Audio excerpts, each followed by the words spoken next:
Well, man, if every game is going to be like this all season, we're in for a fun time, but a lot of nail biting and getting up and repositioning yourself on the couch, pacing, because what a fight the Sixers put up once again, falling to the Boston Celtics tonight for their first loss of the season, 109-108. Welcome to the PHLY Sixers postgame show, live from the Xfinity Lounge. Rich, Devon, Bree, all of you in the chat. She's our president of basketball operations. All of you in there, let us know how you feel about the game itself. Please let us know. Hit the like button, like and subscribe. Let us know what's going on. We're presented by Bet365. Download the Bet365 app. Use code PHLY365 when you sign up. Whatever the moment, it's never ordinary at Bet365. And Rich, as we've been saying all season long, with this basketball team, in with Bet365, it's never ordinary with this basketball team, man, because they get down big in the first half where they're down by as much as 24 points in this basketball game, and they have to fight and claw back. I have already looked at it and said they're going to lose this game. That's all right. 4-1 start in the first 5. Get ready for Brooklyn. Start this 3-game road trip. Pick up a W. Get back on the horse on Sunday, but they fight back, man, and they give themselves a chance. There's no quitting this basketball team. With that being said, let's start off with your big takeaway here, your main takeaway of this basketball game, and everybody will get into everything else. We'll check in with Kyle from the arena a little bit later on. Your main takeaway from tonight. I would say at halftime, Devon, the big takeaway was, look, man, you guys got to play defense. We were talking even during this 4-game winning streak that you got to play defense. And I changed it because the first half defense was awful. The transition defense, the rebounding was still bad, but transition defense, just letting the Celtics get into the mid-range, just no pressure on the ball. I thought their second half defense, which was led, I thought, by Kelly Oubre's defense on Jaylen Brown, they picked up, and it was infectious as this game went on. So to me, the big takeaway is that first half, that's why they lost the game. The lack of defense and the fact for not 24 minutes, but for 20 minutes, they just offered zero resistance to the Boston Celtics. But in the second half, when these guys were playing their butts off, and I got to give them credit, like guys are diving on the floor, just extra efforts all over the place. It's not perfect. They're turning the ball over. They're rebounding poorly. I think they saw what they can be on that end. That was a little bit similar to the end of the game against Washington the other night. I was loving the effort level on defense. So I guess let's sort of start with the bad, which is, the first 20 minutes of that game. That's what we've been talking about, right? It's great that these guys are making all these threes off the dribble, but you got to play defense. And I'm going to ask you a question. What specifically concerned you the most about that first, let's say, quarter and a half? The fact that we've seen 4 games already and we've talked so much, and I'm sure they have by looking at the film, that it's just too easy getting to the basket. Peyton Pritchard started off with it seemed like the first 8 points for him, and he kept getting to his spot. So it wasn't even just getting to the rim and finishing. It was just getting to the paint. Yeah. The paint touches and getting to your spot and getting really comfortable where Peyton Pritchard would get that fadeaway to go the first time, but then the next time he'll get that little bump, get somebody on his shoulder, that little lean in where he gets that little jumper to go, soft touch, finishing there. And then another time, the next possession, he gets a little step back, but it's wide open. And that was a big problem for me where there was no stopping them from getting the easy looks early on. Rich, I mean, they were shooting 60+% in that first quarter, and he got wherever he wanted to go. And then you saw Jaylen Brown, the same thing. He started to get it going. And then the three-point opportunities started to open up for them because of what was happening in the interior inside the arc. And that's where I had my problem early, where they could not stop anybody from getting to their spot, mainly Peyton Pritchard and Jaylen Brown. But then again, the driving lanes were just too easy. I said to Rich and Bree, I was like, we could drive and probably get at least a decent opportunity at a layup finish here because it was too easy. It was too wide open. It was basically a straight line drive to the basket to try to finish. And that was my biggest problem early on. Now, to your point, They corrected that. They finished all of that, and they figured out what they needed to do. And they did so as early as the second quarter, which was encouraging. Yeah. And in the third quarter, which has been their real trouble spot, as we said in the pregame, they were much, much better. Came out good. But then another issue popped up that we'll get to a little bit later. But then, it was one thing after another. And to your point, this game was lost in the first half because of if they didn't dig themselves into a 24-point hole and have to climb back in, don't 15 dig yourself in the first, 24 and then points. 24 in overall, and fight back and cut that lead at halftime. Maybe you're up. Maybe you're trading leads. Maybe it's I'm up 3, you're up 4, and we're back up 2, and you're just going back and forth of who takes the lead. And the lead changes are there. Instead, is Boston just leading constantly. The Sixers having to keep their foot on the gas the entire game, exerting so much energy to get back into it instead of holding a lead. One of the things, folks, that I said to Rich coming out of our pregame show and getting ready to sit down, Bree was coming in a little bit later, so she didn't hear it, but it was, I would like to see them with a complete game finally. Can we get a complete game? We still didn't get it tonight, but as Rich pointed out, you finally saw where all the attributes for a complete game were there. Yep. All the things that they need for a complete game, it's in them. It's in the game. And unfortunately, EA Sports. It wasn't in a 48-minute game where they played that. Instead, they probably played it in a 30, 34-minute game where it was more the complete game that we needed to see. In some ways, you're making me feel a little bit better, right? Because even though they lost the game, it's sort of like, I'm going to make a cross-sport comparison here. It's when the Eagles played the Rams earlier this year and they stunk in the first half as well, but they got the passing game going in the second half. And you say, hey, at least you have that inside you. Now, the Eagles were able to win that game on Jordan Davis's blocked field goal. Sixers don't win this coin flip game at the end. They were very close, and we'll get to the final plays and sort of how all of that chaos broke down. I would also just say on top of that, great job fighting back by the Sixers. For sure. So to me, though, before we get to the better part of the defense, which, again, I think they showed a proof of concept that it's in them. And in addition to playing hard, they can play good defense as well.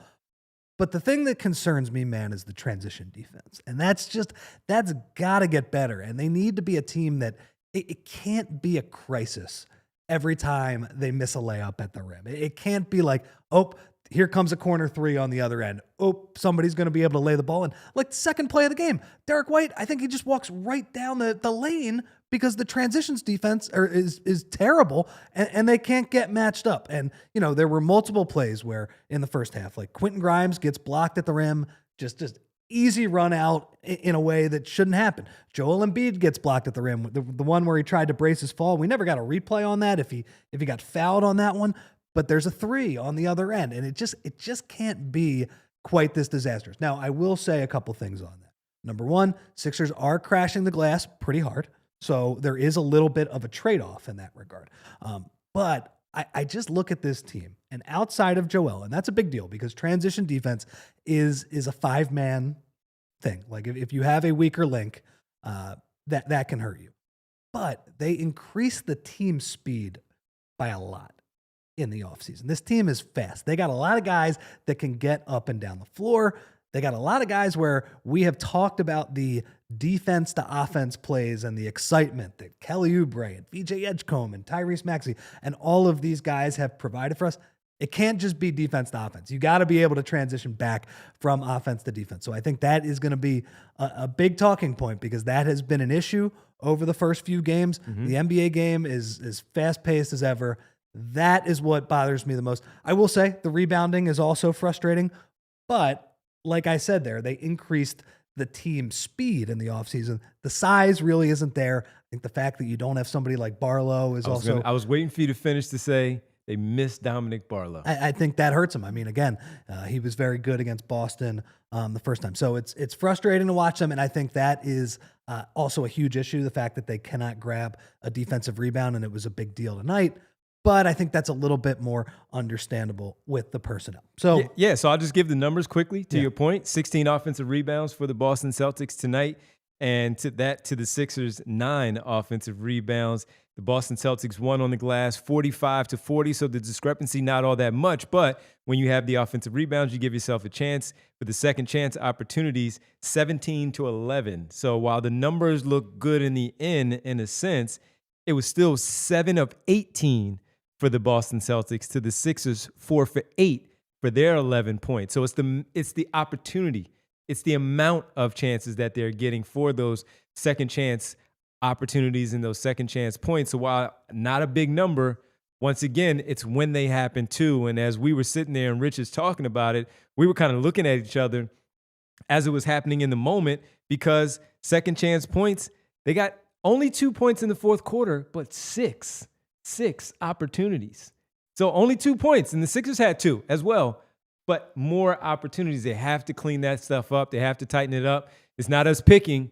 This is how you can lose a game. This is how you can lose a close game like tonight. This is something that the coaches are going to hammer into their players' heads. Grab the rebound. And as great as Kelly Oubre was tonight, he goes up often with one hand instead of punching it and squeezing the pill and securing the basketball. It makes me think of Seinfeld. We're Seinfeld people. Yeah. And he's trying to rent the car, and he rents the car over the phone, and the lady says, cool. He in the lane, go pick it up. We don't have a car. How do you don't have a car? It secures it. You know how to grab the rebound. You just don't know how to hold the rebound. And that's what Kelly Oubre's problem is. One hand instead of 2. They need rebounding drills for this. 2 hands, man. Yeah. 2 hands and less second chance opportunities for the Celtics.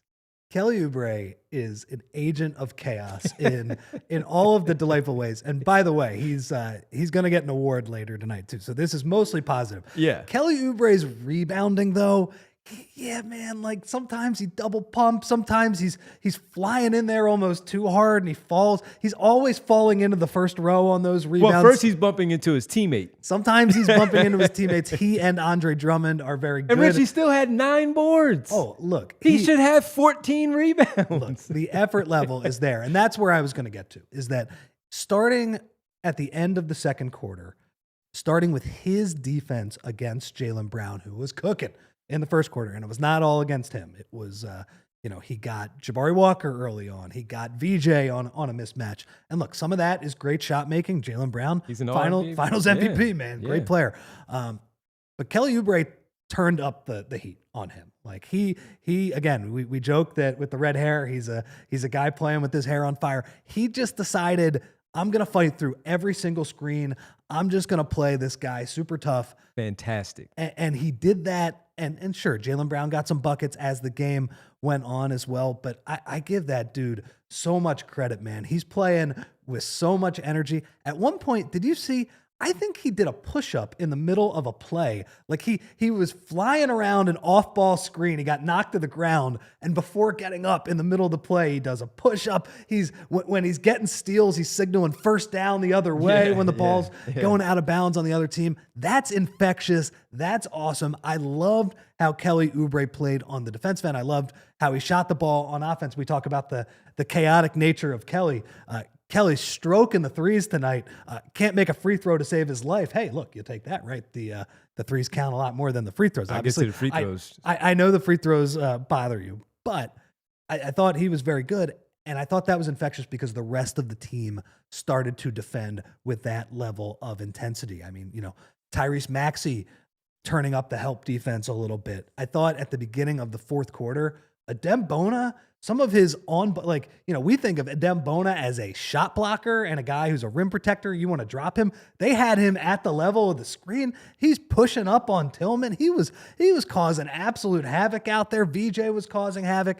I thought the way they played in the second half, both at the beginning of the third quarter, and I thought the beginning of the fourth quarter, end of the third quarter, not quite as great because the offense struggled. But I thought they turned up the defensive intensity to a really cool, awesome level, and it got them back in the game yet again. It's another game where the Sixers have a huge deficit. I believe they were down 20, what did you say, 24? 24 in the first half, and those guys get back in the game. So that's a little bit of the proof of concept, and I think it all starts with Kelly Oubre against Jaylen Brown. But really, the rest of the team, I'll add one more guy too, now that I'll say it. I thought Joel Embiid was moving a little bit better on defense in that second half. Not perfect. Obviously, some guys made some mid-range jumpers over him, but the stuff we saw the other night with the Wizards and Alex Sarr scoring easily over him, as that game went on in the fourth quarter, I wasn't seeing quite as much of that stuff. I agree. I would like to see him do it against better centers. Like Alex Sarr is a better center than what you saw from Garza and Keita, and even Tillman. But those guys play hard and they fight. They play the Boston Celtics way. So they're going to give you a really good effort out there. So I would like to see that. But Stan Van Gundy said it during the broadcast. Every game seems like he's getting a little bit better. Still some issues. Clearly, he played 25 minutes, which was a season high tonight, 25 minutes and 4 seconds. Gradually getting better, gradually improving. And now with another day off here on Saturday, play Brooklyn on Sunday. He's going to play one of those two games against Chicago and Cleveland and see where it goes from there. But he's only going to play one. Let's see which one he plays against. I'd imagine that, maybe it'll be give him a couple of days off and go ahead and go up against the Cleveland Cavaliers. First break, everybody. When we come back, we continue to talk about the Sixers suffering their first loss of the season by 1 point, 109-108. They made it a game again. We're picking because you might have been able to win this game had you not gotten down by 24 and had to exert so much energy to get back into it. But they did, giving themselves a chance at the very end. We got to talk about the ending sequence of how things played out. VJ Edgecombe is a big topic of conversation I see there in the chat. Tyrese Maxey, another double-double. Doesn't go for 40, but he has another double-double. Plenty to talk about. Sixers lose 109-108, their first loss of the season. And as I check it right now, they are no longer undefeated. But I'm not going to speak too soon because New York is now down by 7 to the Bulls with 10 minutes to play in Chicago. We'll see how that one plays out. No longer undefeated, but a lot of positives to talk about. We talk about both the positives and the negatives right here as the Sixers fall 109-108 right here on the PHLY Sixers postgame show presented by, I'm going to tell you about that gang on the other side. And that's our friends, Bet365, the presenting sponsor here on the show. We got it right tonight, Rich. We hit on both of our parlays there tonight. Let's go. Yes. Did you tail? I know some of you did because in the chat I saw, good one. I'm tailing that one. Well, we hope you did, and you are one of the 90 million users worldwide like we are, and we hope you were able to pad those coins a little bit to get ready for some more betting over the weekend. Maybe you want to go live bet the NBA games right now. Maybe the Game 6 for the championship in baseball. Whatever you do, go sign up right now in Bet365 app. New customers get $300 in bonus bets when you bet $5. That's win or lose. Sign up using the code PHLY365. Deposit $10 and place a bet for $5 to get $300 in bonus bets if your bet wins or loses. Bonus bets can be used on spreads, totals, player props, futures, and more, whatever the moment. It's never ordinary at Bet365. Must be 21 plus and physically located in Pennsylvania. If you or someone you know has a gambling problem and wants help, call 1-800-GAMBLER. Devon, the other day, I'm over at Derek Bodner's place, man, and he's pumped to watch some basketball. Uh-oh. But his setup, man, it's a total mess. Come on, Derek. Lagging, buffering, and switching between apps trying to find the game. He claimed he was a big fan, but I felt like I was fan-fished. See, if you call yourself a basketball fan, you gotta have Xfinity. It's the ultimate sports destination.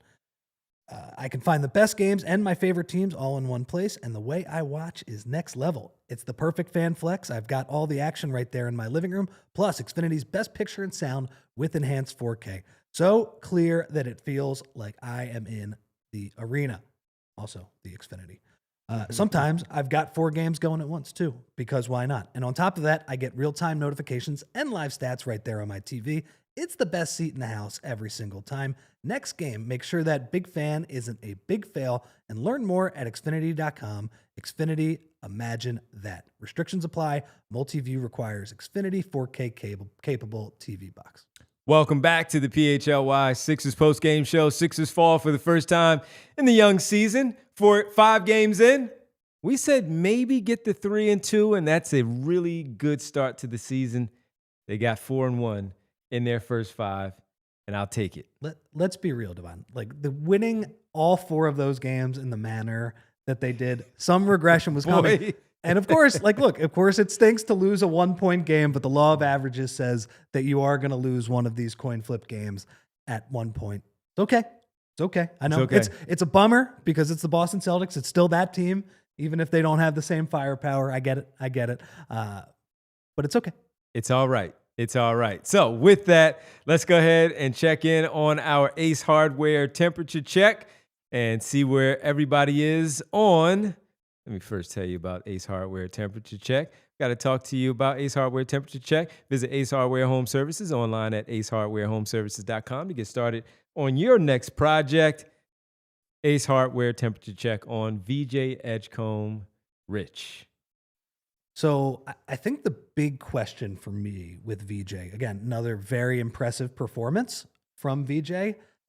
I guess the question we're going to have for him moving forward is, how do you involve him in the offense more consistently?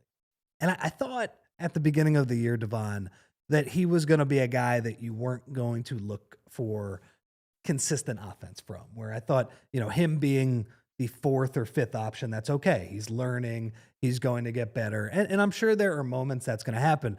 It's funny, though, man. I think he had 1 shot in the first quarter, which was they gave him a second side pick and roll, drew up the play for him. He gets into the mid-range, makes the shot. That's the only shot he took. And as we saw, as the game went on, it's just like, this kid is ready. This kid is good. This kid can make threes. This kid can get out in transition. He can get his own shot in the mid-range. They put Derek White on him as the game went on, who is a very good defender. Mm-hmm. But I do think because VJ is so good, we have to have the conversation of how do you get him involved more consistently, because the kid's already got the goods. So here's where I'm going to go against, because I saw some people in there saying he wasn't getting enough shots and all. And I don't disagree with what you're saying. They have to get him involved. And look, it's going to get harder when they get Paul George and Jared McCain back. So you have to figure that out. What I thought I saw early, and everybody, of course, you can tell me if I'm wrong. Rich, please, Bree. When they got down so big, it was like a gut punch. And while they have trailed in all of these games in a big way, this was the first time that I saw him. He wasn't taking himself out of the game. I'm not saying it like that, but it just wasn't like he was the one. When we saw him in Boston in game 1, and we saw it in game 2 against Charlotte, and we saw it against Orlando, and even against Washington in the last game that they won, he went and got the ball. Yeah. Tonight, I didn't see him go get the basketball. And while you do have Embiid, Grimes, Maxey, and Oubre out there playing well, and you don't want to take it from them, but he plays the right way. So he would get the ball and he would pass it back. He would make the right play. Hey, you got that matchup. But I also saw where his body language was, he didn't go and grab it. Now, that's a tough thing to do for a rookie when you have 2 all-stars on the floor and 2 others that are proven scorers in this league and playing the way that they are at the beginning of the season. But I didn't see him take it like I thought what the moment asked for from somebody. Somebody needed to take it. And while Embiid was scoring, Maxey was doing a little bit, no one else was scoring. Oubre wasn't scoring at that time. Neither was Grimes.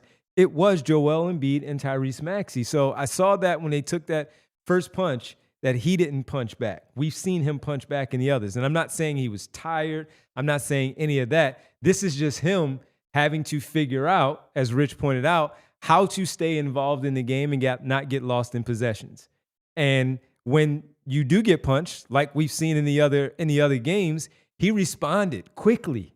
It took him too long to respond. I don't know if that was a coaching thing, teammates, or himself, where he just took that punch and did not like how it felt when he was getting scored on, he was getting shot over, he was getting beat off the dribble, and this hadn't happened to him yet. Yeah. And he just didn't respond immediately the way that you wanted him to. Now, he picked it up in the second quarter, as we all know. That's great. And he had 10 points by the half. He was the second leading scorer, I believe, at that time. And he finished with 17. He didn't get enough shots in the second half. Things were different in the second half, but I thought in the first half, that was just my observation of how he went about it. And I thought he could have went and grabbed a few moments where he did it. Yeah, and the stretch, I've sort of mentioned this already, that stretch at the end of the third quarter when Embiid and I believe Maxey were both out of the game, a lot of Quentin Grimes initiating the offense. And what did the Celtics go on? Like a 10-0 run? After the Sixers tied that up. VJ was on the floor, I believe, for a lot of that. And it's like, let's get the kid involved a little bit more. Yeah, because I did think at times it was a little bit clunkier on offense tonight. And by the way, give the Celtics credit. I think that's the best defensive team that the Sixers have played so far this season. And they made adjustments from game one. We were curious of what they would be. They did make some. They weren't letting VJ shoot wide open threes in this one. They did go back to Jaylen Brown on Joel. Yeah, I thought at times it was a little clunky playing through Joel, even though Joel did also have some good moments. Probably VJ was... He might have been a little adversely affected from that. But, man, you know, I will say, as much as we're talking about can we get him the ball more, the reason is because he's awesome.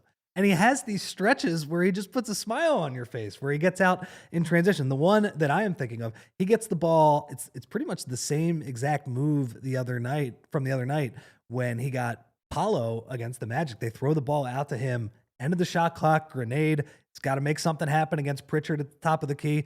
Crossover, a little bit of a step back, fires the three right in his face. Bang! And that's just a shot, man. Where we're just like, man, I can't believe this kid is already pulling that. And then on the next possession, they get him out in transition, and Hauser tries to take a charge against him.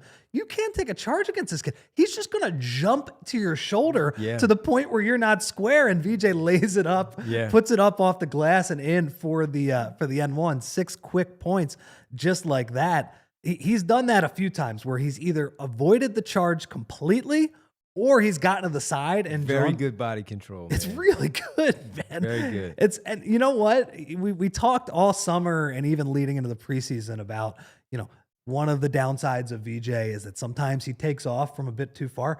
I feel like he's taking off from a bit too far, but I don't know. Maybe something's just going right, or he's figured out the NBA spacing. Because I thought on that transition scoop layup, I thought he left his feet too far, but the body control to avoid Hauser was good enough where he was able to contort his body in midair and still get the scoop off and finish it. That kid, man, I saw somebody in there say that kid is going to be, Ash says VJ has superstar level upside. Sure. Listen, I don't know about superstar, but he's got star level upside. He is tremendous with that athleticism, and he's got some. Breeze got the play goods, up there man. For us too. Look at him just get to the right shoulder of Hauser there. That's just, that is tremendous body control. And the one against Suggs was so good with that left hand. Yes. His offhand. And it's so good. So again, we're saying this about a kid who just scored 17. He's averaging 22 in his first 4 games, and you can figure out the averages after 17 tonight through 5. He is a tremendous, tremendous surprise for the Sixers and this league. I just thought early on when they took that first punch, he didn't know how to respond to it, even though we've seen him respond to the first 4 games in a similar manner. He's going to be fine. Trust me, everybody, I'm not worried about it. I'm just talking about how he only ended up with 17, where he might have been able to end up with his average of 22, 23, had he taken it. And the Grimes part that you and others have brought up, where he took a lot of shots and he dribbled a lot, and maybe VJ Edgecombe didn't get those chances that we thought. But what I loved, Embiid, Oubre, Maxey were all looking for him. They were all looking for him. You brought up the last play where he took that 3 when we were watching it. He wasn't really involved. And we thought VJ should have shot it 2 passes before he gave it to Embiid. Embiid said, no, you take it. And he was wide open. How about the you-know-what on him to take that shot and make it, right? No, I'm so impressed with that. I am really impressed. And so, hey, we just did our temperature check. We're still good. Make sure that if you need the help with Ace Hardware and Ace Hardware, you got to go check them out. Our temperature check. VJ Edgecombe, is he heating up or cooling off?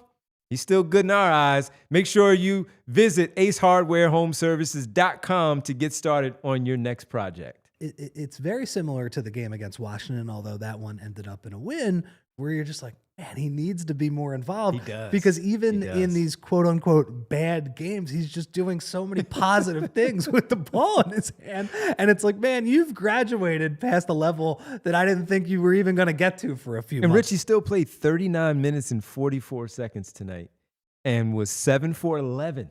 So I'm sitting here complaining about what I didn't see. You know why? Because I wanted 15 shots from him, where maybe 4 more in that first quarter, where you need one of your best players to get some points on the board and kind of, stop what that momentum was from Boston. I wanted a little bit more from him then. He finished the night, everybody, 17 points, 5 rebounds, 5 assists. So he's still on his average there with the other intangible things that he does.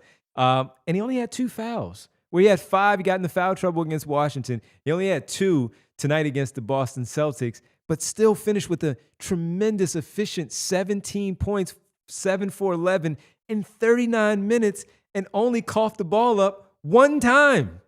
One time. Fantastic player the Sixers have with the 3rd overall pick in VJ Edgecombe. Before we hit our next break and get to our super chats, we're waiting for Kyle as well from the arena. We want to make sure that we show our just due as we talked about him. Kelly Oubre, you mentioned it earlier. He's the player of the game tonight with the tremendous work that he did. 17 again. He and VJ Edgecombe with 17 well each. deserved. 9 rebounds, 2 steals. Kelly Oubre also totaling 40 minutes and 34 seconds, 3 for 7 from beyond, as Bree has up on the screen, 6 for 12 from the floor. Got to the free throw line 6 times. Here's the negative. He missed 4 of those. Every point mattered tonight in a close game like this one. But 2 steals, did have 3 turnovers, but the energy, the effort from Kelly Oubre, this is arguably the best start of his career, and he has been fantastic for the Sixers, well-deserving tonight for this honor of the player of the game. He's played 4 awesome games in a row. I mean, he wasn't that great the first time in Boston, although he did make the big shot at the end of that game as well. Man, he's been awesome for 4 straight games. He has, man. And we talked about how the player of the game, it's not always the guy with the most points. It's the guy, who's sort of a Demboner from the last game. Yeah, who the spirit of the thing, right? Where the guy exemplifies what the Sixers did well in the game. And I just thought it was Kelly Oubre with his effort. Okay, real quick before we get to the break. Tyrese Maxey, what did you think of his performance tonight? I got to say, watching that game, I did not realize he had 14 assists. I was keeping track of it, so it didn't feel like it, but yeah. So I have You know what? Let's hold on to that. Okay. Let's start this next segment with that, because we have a lot to talk about with him, and we have a lot to talk about with some of the other things that went wrong for the Sixers tonight. Next break right here. We'll come back. We'll get to the Tyrese Maxey conversation that Rich wants to get into. Hang out with us as we break this one down. Sixers fall by 1. First loss of the season. It's the PHLY Sixers postgame show presented by Bet365. All right, everybody. Fall always feels like a little bit of a reset. And late nights when we leave here, all 5 of us, when we leave, and we're like, you know what? We're hungry. You know what's important for when we get in? Just good eats when we get home, where we're not putting a whole bunch on our body and then going to sleep. And that's where Factor meal kits come into play. Factor, again, when you feel fall always feels like a reset, back to school, the busier routines, work is a little bit different, not as many vacations. Well, you want to make sure that with your diet, you have these chef-prepared, dietitian-approved meals that makes it easy to stay on track and enjoy something comforting and delicious no matter how hectic the season gets. More variety, more meals. Choose from a wider selection of weekly meal options, including premium seafood choices like salmon and shrimp at no extra cost. Savor global flavors for the first time. Try Asian-inspired meals with bold flavors influenced by China, Thailand, and more. And that's overall more nutrition. That's 97% of customers say that Factor helped them live their lives a little bit healthier, and you can feel the difference no matter your routine. We've already had our delivery before. We got another delivery, and guess what? It's right on time with the season, with the basketball getting underway for us in these late nights. So eat smart. at factormealkits.com/PHLY50 off and use code PHLY50 off to get 50% off your first box plus free breakfast for 1 year. That's code PHLY50 off at factormealkits.com for 50% off your first box plus free breakfast for 1 year. Get delicious, ready-to-eat meals delivered with Factor. Offer only valid for new Factor customers with code and qualifying auto-renewing subscription purchase. And guys, everybody's got their favorite hard tea, but have you ever turned the can around to read what's in it? You can't, because they don't tell you.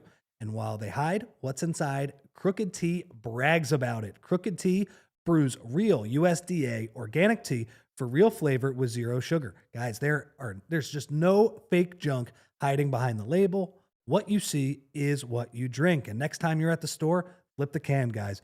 If you can't find the ingredients, just put it back and then grab a Crooked Tea, zero sugar, real tea, and fully transparent. You know it, Philadelphia. Real recognizes real, so why drink the fake stuff? Crooked Tea, the only thing better is a strip sack in the Super Bowl. Visit crookedtea.com to find a store near you. Welcome back to the PHLY Sixers postgame show, where the Sixers fall by 1, losing their first game of the season, 109-108 to the Boston Celtics, 0-1 in NBA Cup group play. A few more games left, 3 more games left in NBA Cup. The Cup might not play. be the Sixers thing. It may not. You know what? You know which one matters? Larry O'Brien. Got to get there and get that one. All right, let's get to the Tyrese Maxey conversation, and that is going to be our big deal presented by Cherry Hill Jeep. I know people love Jeeps, and they get them elsewhere. I just don't know why. Make sure you drive home in your new Jeep today, just minutes from all bridges, or available online 24/7 at jeepofcherryhill.com. Rich, Tyrese Maxey, your question was, how did he look tonight? Please, you start it off. So, I mean, again, he did not stop playing. I thought there were 2 negatives to his game. And, I mean, he still was very good for the Sixers as well. Huge shot at the end to kind of bring the Sixers back close into the game. 2 things. It didn't feel like he had quite the same burst that he usually does. Now, some of that might have just been Celtics playing some pretty good perimeter defense. It might just be Tyrese is a little worn down, playing 40 minutes every single night and having this level of responsibility. Yeah, it didn't feel like he was able to turn the corner quite as much. I also will say the refs let a lot of stuff go. Yes, they did. In tonight's game. Like, I think people were upset with a foul call that Maxey did not get at the end of the game. Fair, but also like they let a ton of stuff go. But my big issue with him and Joel's game tonight, just too sloppy with the basketball. 9 turnovers in between them. And it's funny. So at the beginning of the third quarter, they're making a strong little run. I think both of those guys had some excellent defensive moments during that stretch. Joel had a couple buckets during that stretch. There was it was a tie game, Devon. They had gotten it all the way back from down 24 points.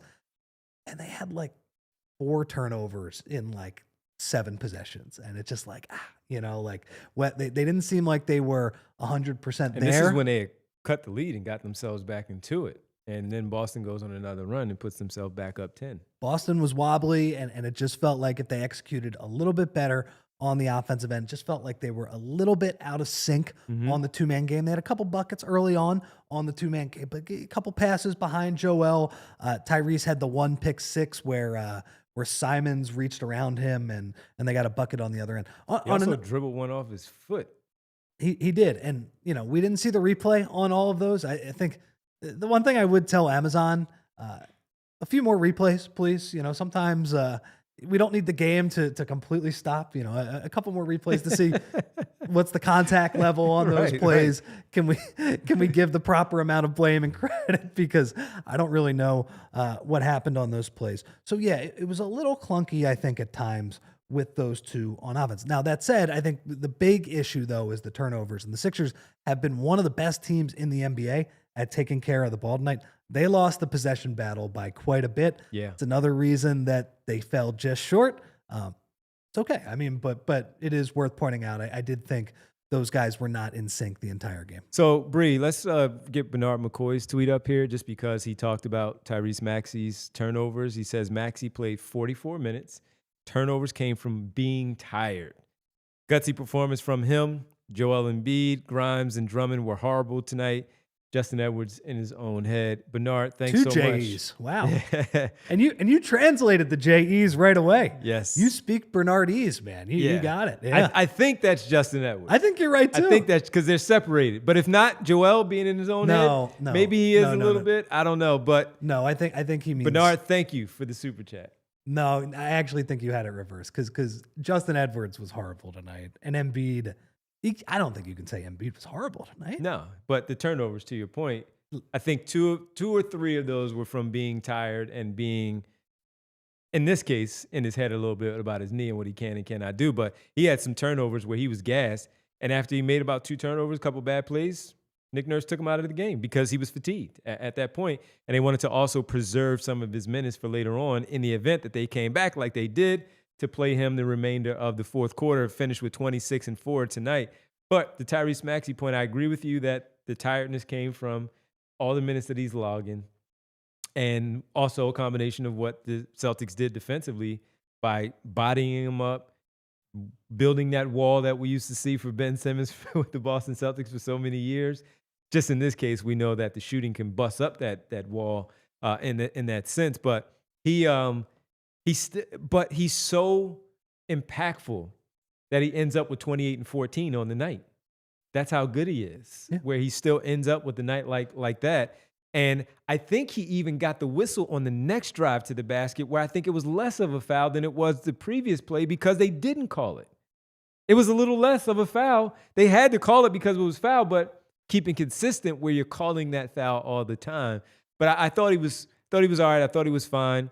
And it's hard to say get fine, to your point about VJ Edgecombe, get him involved a little bit more. That's up to your point guard to do that. If it's not going to be on the rookie to take the basketball and run with it while still being in the flow of the offense and not being selfish, only taking 11 shots, he's shown that now he should be able to take 15 to 17 shots a night. He can handle that. But you got to spread it around a lot with these other guys. Maxey still has to find a way of getting him involved.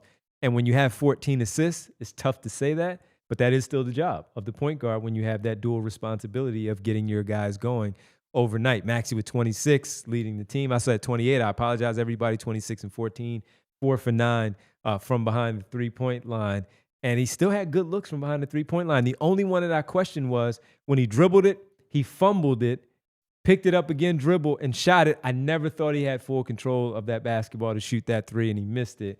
And as a result, that one was a missed opportunity for Tyrese Maxey and the Sixers. So, all in all, it was with these 5 games, if that's the worst game you get out of Tyrese Maxey, where the points aren't in the high 30s getting his average, but you get a double-double, high assist, and still 26 and 14 to go with it, I'm still thrilled with your best player playing like that on the night where it wasn't his full A game like we have seen. And that is the big deal presented by Cherry Hill Jeep. Again, Cherry Hill Jeep in Cherry Hill at the Cherry Hill complex. Make sure you go and check out. I don't know. I know people buy Jeeps elsewhere. I just don't know why, Rich. Drive home in your new Jeep today, just minutes from all bridges, or available online 24/7 at jeepofcherryhill.com. More to come here on the show. We'll get Kyle from the arena as well. We got another super chat that we'll tap into as well. But Sixers suffer their first loss. Let me check in on the Chicago Bulls and see what's going on. 4-point up. They're up 12 now with under a minute to play. So the only remaining undefeated team in the Eastern Conference is going to be the 5-0 Chicago Bulls. Congrats to the CHGO Bulls podcast. Good for them. Good for them, man. They've suffered through a lot of stuff. They suffered through a lot. We'll tap in with them maybe next week as the Sixers play the Bulls on Tuesday. But we got to take our final break. We'll come back. We'll get into everything else with the Sixers. Super Chats. Kyle, right here on the PHLY Sixers postgame show presented by our good friends, Bet365. And I got to talk to you about, you know what it is. It's about this holiday time, everybody. Once you get to Halloween like tonight, now you're focused on, we're getting close to, Christmas and the holiday giving and all. And you know what makes you feel pretty good? Jewelers. We all know the feeling where you walk into a jewelry store, you don't know what to get for your significant other. You got to pick out something for your partner, and suddenly you're in over your head. You're thinking, what's the difference between all these diamonds? Or what if they don't like it? Well, yeah, it can be stressful. That's why working with Joe and Michelle at Bucci's Jeweler and Design has been such a game changer, and these guys make the whole process seamless. From the minute you walk in, they literally treat you like family. They actually listen to help you figure out what you like, what you don't like, and what you love, and ultimately decide on what you need. No pressure, though, no pushy sales vibe, just good people who love what they do, and the end result, something you're proud to give, and they'll never forget. So next time you need the perfect piece, go see Joe and Michelle at Bucci's Jewelry and Design. 30-plus years in the game, voted Philly's #1 jeweler year after year. Over 1,000 5-star reviews, speaks for itself. Check them out today at BucciJewelers.com and tell them the guys at PHLY sent you. And guys, whether your favorite team wins or not, there's always another way to win on the BetParx online casino app. Check out brand new casino games like Huff and More Puff and Fire Blaze Sky Queen, a BetParx exclusive. It's the only app I ever use to play all my favorite casino games in the palm of my hand. You can play blackjack, roulette, craps, poker, baccarat, and hot online slots like Cash Eruption, 88 Fortunes, and Cleopatra online slots. Play online slots also based on your favorite streaming shows like The Walking Dead, Squid Game, Breaking Bad, and Peaky Blinders, and all your favorite classic casino games from wherever you are. And new users can get up to $1,000 casino bonus back if you're down in the first 24 hours. Go to betparx.com and download the app right now and enjoy all the action and excitement from the casino right there at your fingertips. You must be 21 and in PA, New Jersey, Maryland, or Michigan for BetParx. You love to play, you love to win, you bet BetParx. Gambling problem, call 1-800-GAMBLER. Brendan from New Jersey in the chat says, Huff and More Puff, 88 Fortunes. Love it.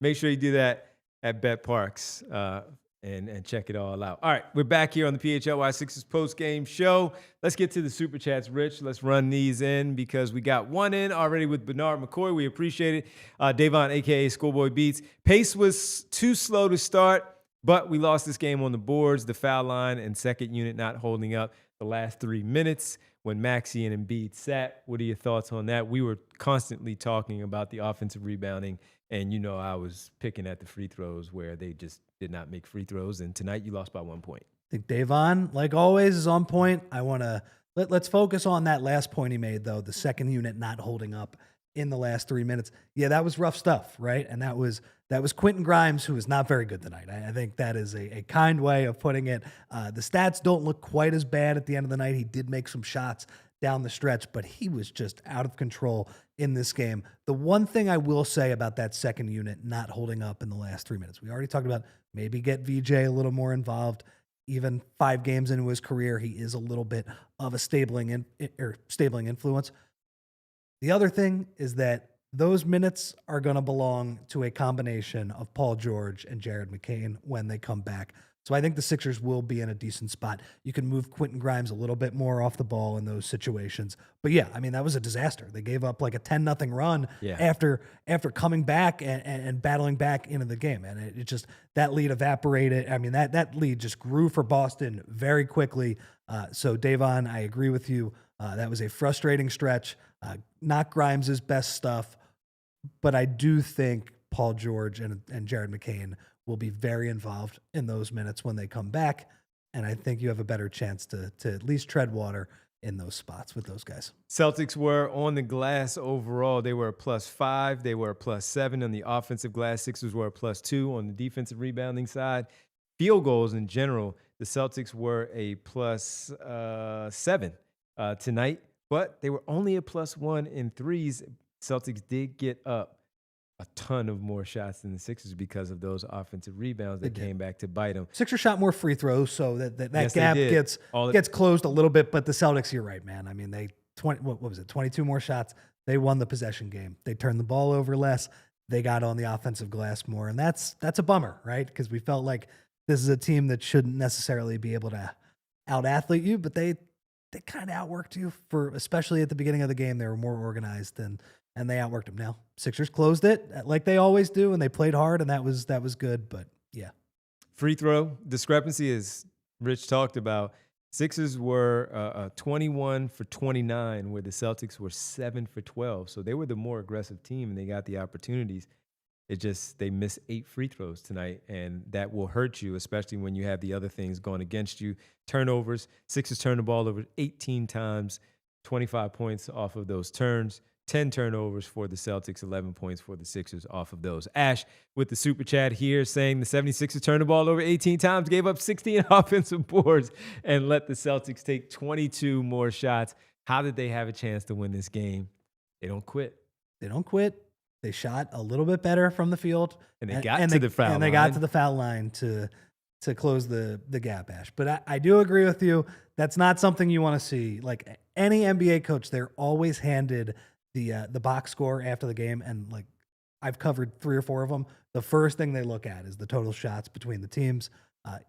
When you see over 20 more shots for the other team, that's not a situation you want to be living in moving forward. Question I have for you. Thanks for the super chat, Ash, Davon, and Bernard. We really appreciate it. Thank you, guys. I have one question though. Before I actually have 2, just in case Kyle gets in here. How did you see the Embiid played again? We talked about him playing better. Do you see the difference in pace though when those two when it changes when he's on the floor, off the floor? Do you have a problem with that? Because we know people that are like, see, they play much faster we know they play much faster, but doesn't mean they play necessarily bad when he's out there with them. They still score. Hence his 20 whatever he had tonight, 20 points tonight, efficient 6 for 13. Just your thoughts overall tonight and the pace when he's on the floor versus off the floor. Is it a big problem when he's out there? To me, the pace doesn't matter as much as the off-ball movement and the offense not really changing all that much when he was in there. Like I thought the other night in Washington, we talked about this in pregame, he was diming guys up on backdoor cuts. It felt like they were running the same offense, but they were utilizing his talents in both a facilitating role. And look, he scored 25 points the other night too, so it's not like he wasn't involved. I felt like there were a few stretches where they were a little bit choppy and they went a little bit too hard maybe to Maxey Embiid 2-man game, whereas I think they can get to that within the flow of the overall offense. This offense that has kind of captured all of our hearts at the beginning of the year with the off-ball movement, the 3-point shooting, and really the Sixers being able to beat you from every single spot. Mm-hmm. That would be my bigger issue. They're going to play slower with him. There's just no question about that. But I'm okay with it because I think if he's the level of offensive player that we have seen over the past 3 games, it's worth it. He's very good. I have a question for you now. Yes. What did you make of the final 2 plays? I mean, we're talking. We're 52 minutes in, and we said we would get there. We just didn't realize we would get it to this late. I thought Maxey had that was a good look. We've seen him make that shot plenty of times. He had a big man on him. They did close it off a little bit quicker to take some of the things away. Plus, with Joel Embiid on the back end, while they're worried about him, they weren't worried about him maybe diving to the basket really fast where they can take that chance and feel like they could recover to get to him. So I thought Maxey had a pretty good look with the runner that we've seen him make 1,000 times already. My only thought in the moment as they showed the replay when I looked at Rich and I said, Rich, I think he could have went through his legs, got Tillman off balance because he was already retreating, trying to cut off his driving lane, that he could have reversed it the other way. Just a simple, not spin move, but dribble to your left hand, go back the other way, either get a scoop shot, layup, foul, get to the free throw line, knock down 2, whatever it might have been. I thought the shot was good, though. The final one, Boston did a good job of denying Tyrese Maxey the basketball. And Breeze got it right here. Yeah, they did a good job of denying Tyrese Maxey the basketball. Quentin Grimes right there wanted to go there, but the jumping by whomever that was, I don't know if that was Jaylen Brown that jumped to try to cut off that passing lane, forcing him to give it to Embiid too late. Boston did a good job. The Sixers have to be better with 3.8 seconds or something left. Got to be better with your quickness of you're only down 1. You don't need a 3. So be faster. If they take that away from Tyrese Maxey, that's a lot of time in an NBA game to try to do something, even though they, again, built that wall for Grimes to not be able to get through it, make a decision. And he was too late in making that decision. So to me, the big issue, like when you look, because Nick Nurse is the one who's always in the crosshairs with the final plays. It's how is the head coach handling? And his ATOs have been really good. Really good. I mean, the one to Grimes, that back screen, they actually ran it again in tonight's game where they just had him run off that flare screen. Yeah. They didn't hit on this one this time, but it was nice though, because they didn't hit that initially, but they flowed into some other action as well. So the last few plays though, I want to give Nurse credit. I would have fouled right away and started to play the foul game. He decides to trap. Pritchard gets the ball into the backcourt. They have one more timeout left. And he's like, we're going to continue to trap. They forced the turnover with Jaylen Brown. I mean, that was a nice job. That was I thought a good coaching decision. I gotta say, and for them to get the steal after the timeout was really impressive. Yeah, he went back to it. He was like, I'm going to trap again to get this steal. And good call by you. We're talking about Mazzulla, of his decision making of what he wanted to do, overall with the timeout under the basket, on the baseline, and then how, they went about their business. That was a tough spot, like, for them to inbound that ball. Like, as Van Gundy did point out, and I know some people have differing opinions about Stan Van. He has been pretty tough on Joel throughout his career. I thought he did make a good point. Like, he's like, well, they only have 2 seconds to get the ball over half court now. And so that sort of messed with them a little bit. I thought that was good. I thought the first play, which was just Maxey with speed downhill on a pick and roll, that's good. Like, what else do you want out of that? And like, he got the matchup you wanted with a big on you. You got him going at Xavier Tillman one-on-one with the screen that hit from Joel Embiid. I'm fine with that. I thought Tillman played it pretty well. I thought it was a difficult shot. Could Maxey have maybe backed it out and maybe reattacked Tillman? I think that's possible. But as far as like Nurse is concerned, I'm cool with that matchup. I think you're going to win that a lot of times. And frankly, Tillman played it well. He still could have made that shot. Like, that was like a 40% shot in that spot. I thought that one was okay. The last play though, I did not think that was well drawn up. He tried to get Maxey off the ball with some dummy action with Embiid and have him curl in to the front corner. The issue was Kelly Oubre is inbounding the ball on that play, and Boston just didn't even care about him. So they're using his guy as a roamer. You have to throw the ball back to Grimes. He's panicked. So that last play definitely could have used a little bit of work there. That wasn't great, but yeah, so it goes. One more on that piece with him inbounding the play.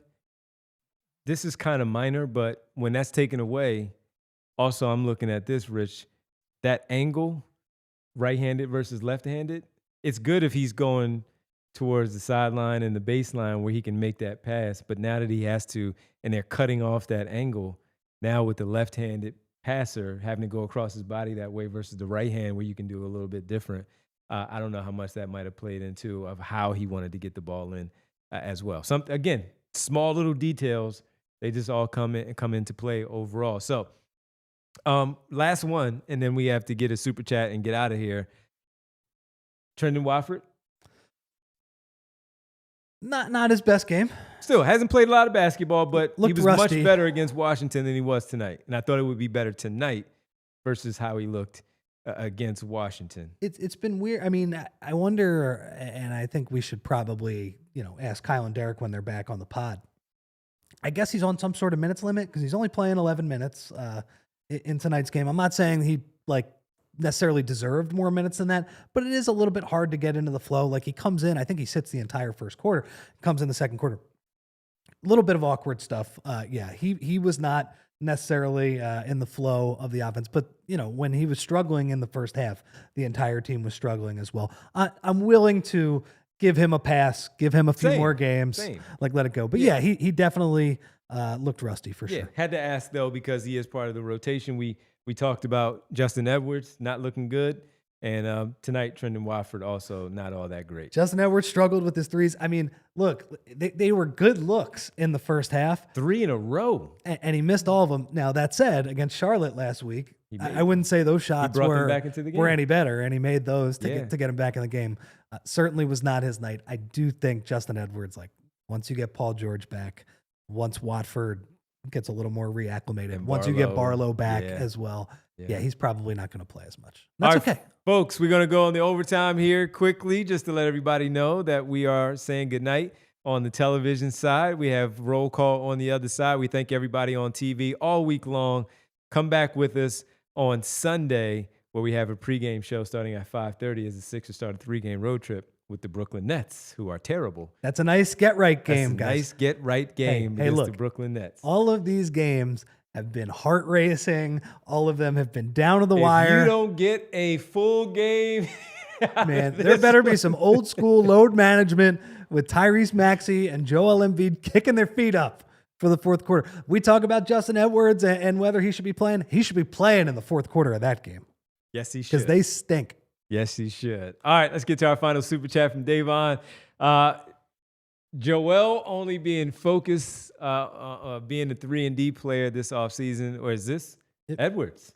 We gotta you gotta specify. I think Davon did this one on purpose, so we can try to figure Davon's it out. Messing with us. Okay. Yeah. Justin Edwards focused only being a 3-and-D player this offseason. Big mistake. 3-and-D's overrated. 2-ways are better because when the shot's not falling, you can create in other ways. Here's what I'll say too. I think we saw him creating a lot more towards the March, April part of the season. Definitely. And he was good. Putting the ball on the floor, getting to the middle of the floor with the pull-up jump shots, finishing at the rim a little bit.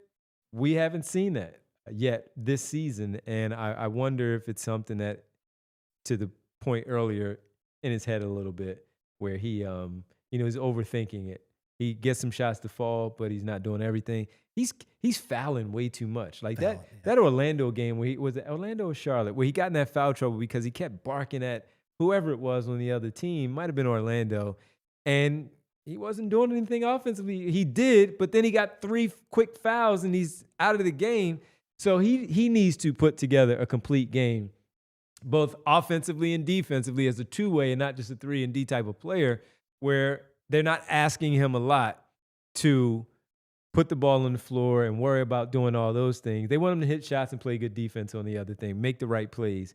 And right now, it's not all coming together for him in the start of his second year. It's early, but like Rich said, he's already behind the 8 ball for when Barlow, George comes back, McCain as well. That's just more players that have to be on the floor, messes with rotations. And you already see when they go 3 guards plus Kelly Oubre and a big, sometimes that could be Edwards, but he's not playing well enough to be that 4th guy out there on the floor with that big man.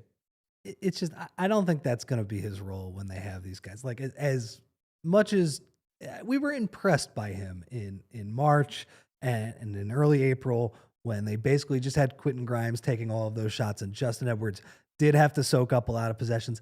Well, guys, there's not as many shots on this team, right? You have Joel Embiid, you have Tyrese Maxey, you have Quentin Grimes and VJ Edgecombe, who's coming. Paul George, Jared McCain are all coming here. So Justin Edwards, like, I think his only path as a rotation player on this team will be as the 5th guy, the guy who catch and shoot, move the ball, all of those things. I think that is his best role. He was not very good tonight, but I do think that is his best chance at carving out some sort of role, even if it's a role when somebody's hurt or, a few guys are playing poorly and Nurse just decides to throw him in the game as a changeup. But I don't think he's going to soak up a ton of offensive possessions. No, not at all. Appreciate it, Davon, once again.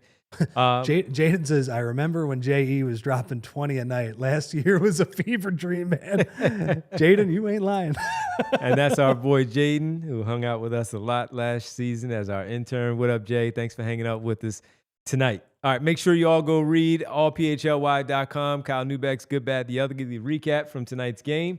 And good effort by the boys. Make sure you read the newsletter every week, because the best in the city, best in the area, best in the world. Got to right here to my left on your screen, to my right, whatever it is, I don't know. Rich Hoffman right here with us, allphly.com, 55% off. Signing up, that ends tonight at that price point, the intro offer with 55% off. Everybody go sign up. Take advantage of a great deal. All right, man, this was fun. They had us on the edge of our seats again at the end and biting the fingernails. I was. But, man, that was a fun one. Unfortunately, they are no longer undefeated. They are now 4-1. You already said it. I was going to ask you, hey, man, what do you think about Game 6 against the Brooklyn Nets? How did they handle this? And then you already pointed out, they don't beat the hell out of that team on Sunday. We got some problems. So, started the 3-game road trip Sunday. 6 p.m. tip-off from Brooklyn. We'll have the pregame show beginning at 5:30 when Kyle and Derek are back in the seats here with Bree as well. Rich and I will get back together. I think it's next Friday. No, what is it, Bree? Saturday. And Sunday? So next Saturday, Rich and I and Bree will be back together for a home game. Let's see where the Sixers are. Right now, 4-1. Let's see what their record is when they return home Saturday for a home basketball game. Right now, it's time for the world famous, the roll call. Everybody. Ash, we thank you. Starting off, what up, Ash? Philly 007. Good to see you in there. Lost Sleep TV says 81-1. I'm not mad at you, Lost Sleep TV. Don't lose any sleep tonight. Get some good rest this weekend. Hang in there. Larry K. Brandon from New Jersey. What up, Brandon? Al, the 2-minute warning. What up, Al? Hey, Mom. Nona, how you doing? Good to see you. Lance Hunt in the chat as well. Who else do we have? Let's run through them. We already shouted out Jaden. We said Lance Hunt. Axe. What up, Axe? See you in there. Terrence Knights also in the chat as well. Sean Havern. Music Lover 31. Play that music as always. Hedfa. Good to see you, Hedfa. What up? Theo. Jess and Valhos. Hey, ladies. Good to see you as always. Davon, a.k.a. Schoolboy Beats, also in the chat. Also in the super chats. We thank Davon. We thank Bernard McCoy. We thank Ash for the super chats tonight. We really appreciate everybody. Yams, good to see you. Craig also in there in the chat. We had Julian C. Bernard in the chat as well, not just the super chats, and so many others. I've run out of space, everybody. RJ McDonald, Jerome Evans, Brandon Downer. Not a downer tonight because that was a great effort by the basketball team. Vic, what up, Vic? X-Man. Let's throw him up. Good to see you. X. Where John Peace at? We need John Peace. Same James. That was the same game the Sixers have played all season, except for there was an L this time. Ben Jammy. Good to see Ben Jammy there in the chat as well. Everybody, again, I have run out of space going back in the super chat in the chat. It only lets you go, but so far, everybody. Tom Jackson, good to see you. Mark Jackson as well. It just runs out of space, and everybody, I did not write everybody down tonight because we were all over the place. Mr. Midrange, we see you there in the chat as well. Everybody, make sure you like and subscribe to the show. Please do. Get the likes up before we head on out of here. Get those likes up. And when you do, we really appreciate it. Make sure you subscribe. Tell a friend, tell another friend. There's no birds on Sunday. This is a bye week. There's a game to be played by your basketball team. Sixers got the day all to themselves. 5:30, everybody. We'll see you here on the pregame show. Hit the like button, like it, subscribe. Tell a friend and tell another friend. And when you do, make sure that you hit that bell icon because you know what? It's going to sound like that. Let me get a better one to alert you that it is, in fact, showtime. Bree, great job as always, sis. We really appreciate it. Great job all week. Great job, Bree. We have one more game for the week, and that is Sunday, when the Sixers take on the Brooklyn Nets, the winless Brooklyn Nets in Brooklyn at 6 p.m. We'll be discussing it with you on the pregame show right here on the PHLY Sixers pregame show. For Rich, Bree, Kyle, and Derek, press conferences went late tonight, everybody. That's why there's no Kyle and Derek tonight. We'll see them on Sunday. Everybody have a great rest of your night. Enjoy your Saturday. We'll see you at 5:30 on Sunday for Sixers Nets as we break it all down and preview it right here on the PHLY Sixers pregame show. Good night. We all silly like the mayor.